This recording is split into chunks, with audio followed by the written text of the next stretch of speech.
लो लोग लो क्या का बैठावा है बाबू कहाँ गिलो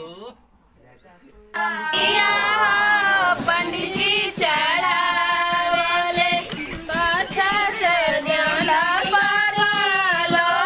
राजी पाछे से जाला पारवालो राजी सोने के धारियनी में रामा हरदिया हो हरदी चढ़ावे परशुराम जी कमे काना जूस तू बनाए कन्हैया चाचा हो ताते बेटा के बिया अरे कमे काना जूस तू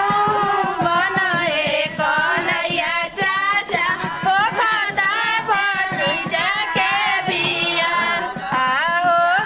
कॉलेज के पैसा लूटावे कन्हैया चाचा तबे चढ़ी हरदी तोहार आओ कॉलेज के रुपया निकालाए कन्हैया चाचा तबे चढ़ी ट्रैक्टर के पैसा निकालाए अनिरुद्ध भैया तबे चढ़ी हरदी तोहार कलुइया के पैसा निकालाए अनिरुद्ध भैया तबे चढ़ी हम फर के पैसा निकालाए अनिरुद्ध भैया तबे चढ़ी हरदी तोहार भैया हो अनिला भैया भले रहुआ बानी जी कन्हैया के हरदी सजल रहुआ बानी जी कन्हैया के हरदी सजल रहुआ भैया हो टेम्पू ड्राइवर भैया भले रहुआ बानी जी कन्हैया के हरदी सजल रहुआ बानी जी कन्हैया के हरदी सजल रहुआ बानी जी भैया हो रंगदार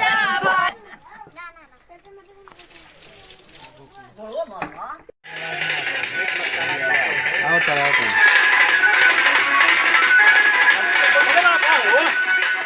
चलो लोग बराती चलो को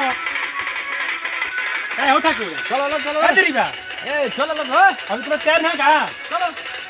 कोनो गाड़ी नहीं खास कर पिया बहुत चलो लो हो चलो चलो चलो चलो पैदल जाएगा पैदल है चलो हो चलो लोग हाथ दीजिए बना कर रखिए लोग हाथ में आदमी ना 5 आदमी पुलिस से कब करना उन्होंने भाई हरी चेंज बना के चलो बैठा लो चलो चलो चलो चलो पंडित जी कहाँ बढ़ाओ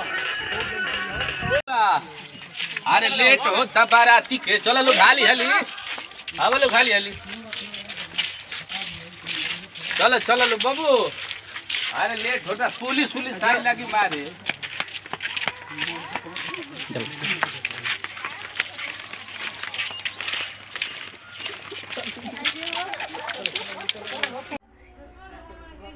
लो करने हली लो काय महाराज बड़ा देर होता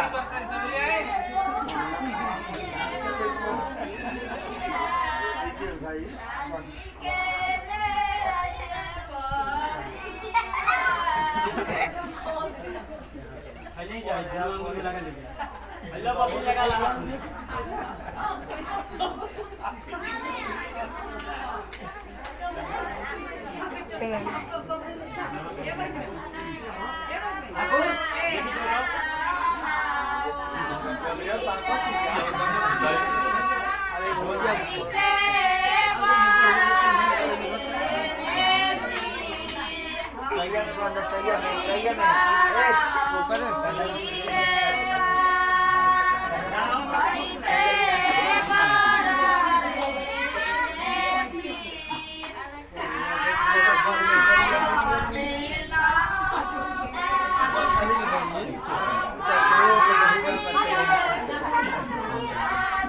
Bye.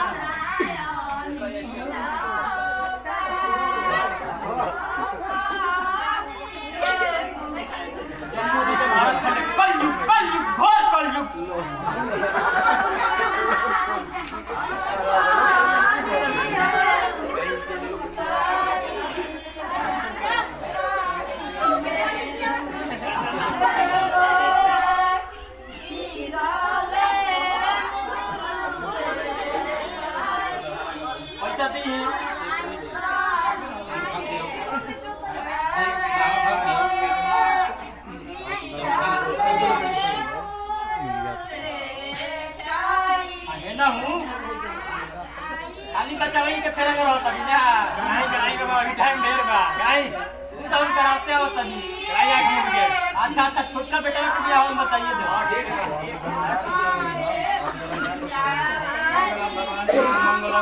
है मंगलम पूरी का खाना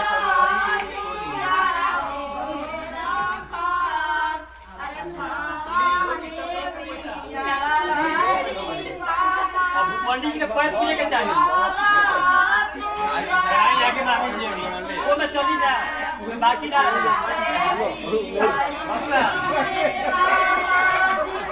देखी ना हमारा मेरा चुप कर रहा पंडित के बिना हम नहीं थे देखी ना कोरोना मासा पंडित के पैर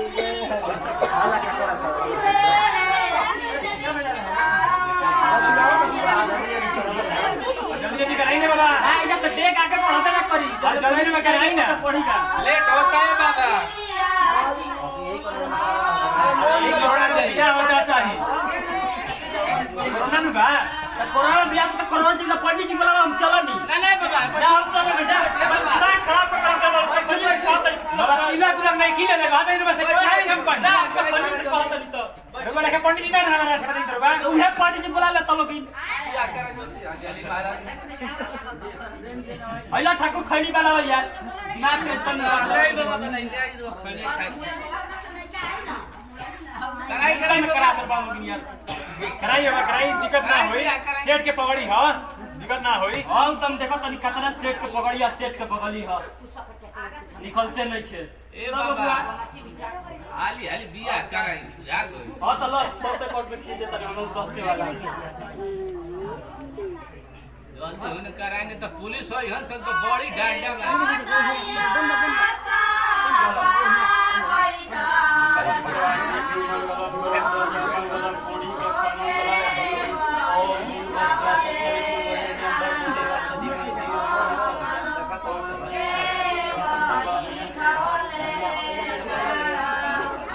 छोड़ दो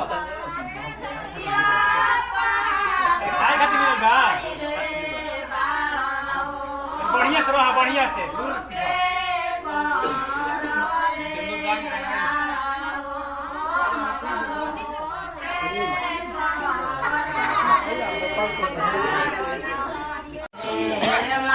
लाइन नेट निकाली पहले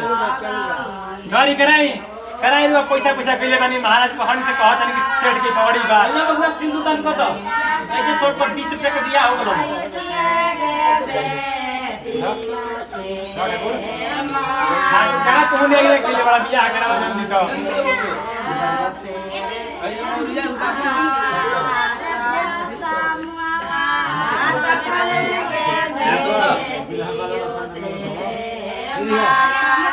हेलो सिंदूर कत में सिंदूर के गीत गाओ से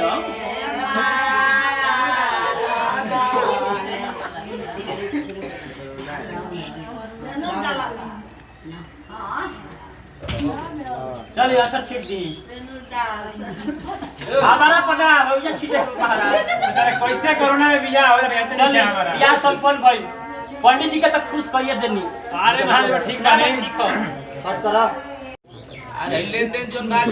करी आ विदाई होके चलो जाओ हां उहे करो तनी तो बियाह संपन्न हो गई तो जो लेन देन रहे तो हम पूरा करी बोली का ना दिया ये 5051 रुपए दुनिया से बचते होता है रुपए याद दिखे 5000 मत गए ना तो नहीं किया साईं मानी के कोरोना में तिलक नहीं खींच ले ले पहले 20 रुपए माचल बा अब यही बहुत काम चलाई तो सुनी ना भाई कोरोना कइले बनी तो कोरोना में कोरोना वाला जो जीवन मंगवा लेती है पंडित जी और पंडित जी रुपया का चाहत नहीं घरी जो बानू तो ली हां तो चाहत का बनी 5051 और पूछू ना 5000 ना मिली जो मिलता है हम उनके धौरी कैसे कि एकर पेइंग कर बाड़ी नो एकर तो तिलक नहीं ले लेऊंगा से हम बाबू से उंगरा 1051 हमरो चाहिए ठाकुर जी ठाकुर भाई 10 रुपए तुम 10 रुपया पंडित जी है बली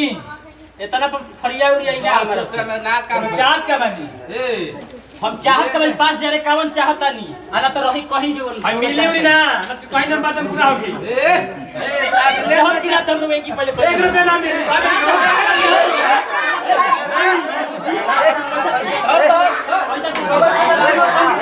पुलिस रहेगा तो पुलिस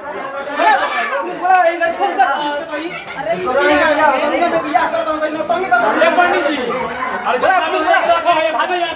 पुलिस बोला फोन कर पुलिस बताओ हमारे को पैसा के बियाह करवा दी का फिल्म से बियाह करवा दी और तो कोई बियाह करता सो हम को हमसे